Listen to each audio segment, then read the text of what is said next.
চাচা চাচির নাম কি? দোলে না, ভালোবাসার কথা বলে না, চেহারা কিরা? চলে না, মন ভালো? ফাও কথা না কয়ে হেনতে গেলে না। চাচা তা পাট আন্দাজে কয় মন হবে না? আন্দাজে কথা আমি কই নে, আনুমানিক ভুল যাবে না। তাও ভুল যাবে না তা কয়ে কি ধরে নাও তোমার ঘাস হয়ে যাই আমার কুলোই।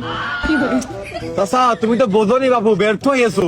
মনে করো যে ওই পাট কিনে আবার টানা লাগবে না, এটা আসছে 15-20 মন হলে ভ্যান, 40-45 মন হলে আলম সাধু, আর যদি তার উপরে টোন টোন হয় তাহলে আবার টিরা কানা লাগবে, কথা বোঝনি? ও তা পাট তো ভারী একটা শুকিয়া পারেনি। তা চাচা এখানে তো ছায়া জায়গা, রোডে একটা আড়া টাঙিয়ে পাট গুলো নাড়তে পারোনি? নারিলা রোদি পাট নারিলাম হারাই, ডেলি 10-15 মুঠ করে হারাই, এই জন্যই বাতাসে দিলাম ছাড়াই। তা ঠিক, এবার একটু ডিস্টার্ব দিচ্ছে খরাই। তা পাট কিরাম কি নিবা? জেরাম দিবা? জেরাম নিবা? চাচা পাট নেবো তো কালার দেখে, কালার যত ভালো হবে দাম তত বেশি হবে। না না বাপু, জাতের পানি কালোও ভালো, নদুর মেয়ে ঘোলাও ভালো। নদু কিরা চাচা, আর মেয়ে লোক হবে কালা ধলা, তাই ঘোলা হইলো কি করে? আরে বাপু নদী নদী, এই নদী কতি যায় নদু হয়ে গেছে। ও তুমি চাচা তোমার ওই মানে কথা তো আমি বুঝলাম না। মানে আমি এই পাট বেচবো জাত হিসেবে, আর আমি ওই জাত হিসেবে ছাড়া কিছুই বেশি নেই। চাচা জাত আবার কি? জাত হচ্ছে পাট মেস্তা ধুনছে, তাই এর ভিতরে তো তুমি দেখতেছি শুধু পাটই নেড়ে দিয়েছো।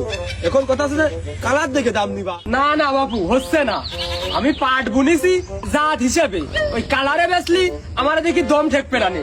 এই দেখো এটা দেখো নি, এটা জাত আলাদা, ওই পাশে নাড়িছি ওইটা জাত আলাদা, ওই বিরিদির পারে 2 ভাগে নাড়িছি ওই 2 জাত আলাদা।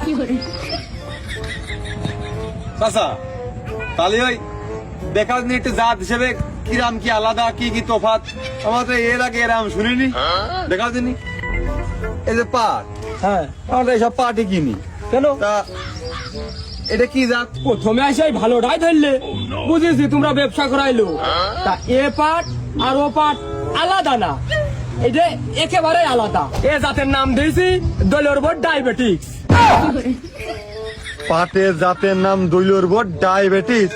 আচ্ছা এ তো আমি আর বিশ্বাস করো এই পৃথিবীর মানচিত্রে জীবনের প্রথম শুনলাম। তুই শুনেছি না? মানে আচ্ছা এই এই জাতটা উদ্ভাবন হয়েছে কিভাবে, মানে নামকরণ কিভাবে? কালী বাবু শোনো, এই দলীয় কম টাকায় কিনে নিয়ে আসলো বাসি বীজ, কিনে নিয়ে আসে মাঠে বুনলো, সেচ দিল, আজ এক কান কাল এক কান, অন্য মানুষের পাট বেরোতে পারেনি, এর পাট একবারে 2 হাত 3 হাত, আর সেই পাটের গায়ে কি মোটা আসগো বাপু।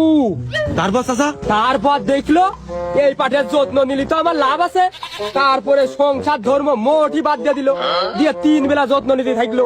তারপরে কি করলো, ওই যে সেই পাটের ভুর গুড়ায় এক কুড়ে বাইনলো, বাইনতে ওর মধ্যেই থাকে পড়ে, আর 3 বেলা নাই যত্ন, রাত্রিও 24 ঘন্টা তাহলে ওই ঘুম খাওয়া হাগামোতা ওর মধ্যেই সব। চাচা তা বুঝলাম, দৈল নাই পৃথিবীর মানচিত্রের মায়া ত্যাগ করে পাটের ভুর ভিতরে মুখ ঠাসিতে পড়ে আছে, কিন্তু এই দৈলর বোর্ড ডায়াবেটিসটা হইলো কি করে? একটা কাজের মতো প্রশ্ন করেছো, তা ওই তামাতি জাতি দিবা তো?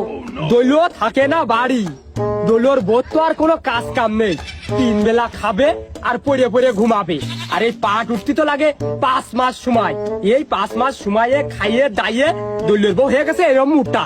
তারপরে কি হইলো, 5 মাস সময় আসলো, এদিকে চিকিৎসকের কাছে চিকিৎসা করলো, ডায়াবেটিক্স 16.9। তাও ঠিক, 5 মাস একটানা খাইয়ে দিয়ে শুয়ে বসে থাকলে তো মানুষ মোটা হবেই, তাই একবার মোটা হাতি হয়ে গেল, আর ডায়াবেটিস 16.9 হয়ে গেল, তাই নামকরণটা করলো কিভাবে দৈলর বোর্ড ডায়াবেটিস? ব্যাখ্যা তো দিয়েই দিলাম, তা ওই দৈলর ওই পাট বেচে লাভ হইলো, লাভ হলে আর কি, খেলাও শেষ বেলাও শেষ। খেলা শেষ বেলাও শেষ। চাচা খেলা করতে করতে কি মাগরিব রাজান দিয়ে দিল? না বাপু, ওই পাটে যা লাভ হইলো ওই বোর চিকিৎসা করতে যে মোটি শেষ, এখন দেখি সকাল বিকেল ওরকম ধরাধরি করে বেড়া। তা চাচা এই পাটে এইরকম ক্ষয়ক্ষতি হবে জানেও আপনি কি করে চাষ করলেন? আরে বাপু, আমার এই এলাকায় কয়টা হাত পাগল আছে, টাকার কোনো কাজ কাম নেই, শুধু শুয়ে বসেই থাকে, পাট বুনলাম আর টাকা লাগিয়ে দিলাম। কাজে উগার কাজে লাগাই দিলে?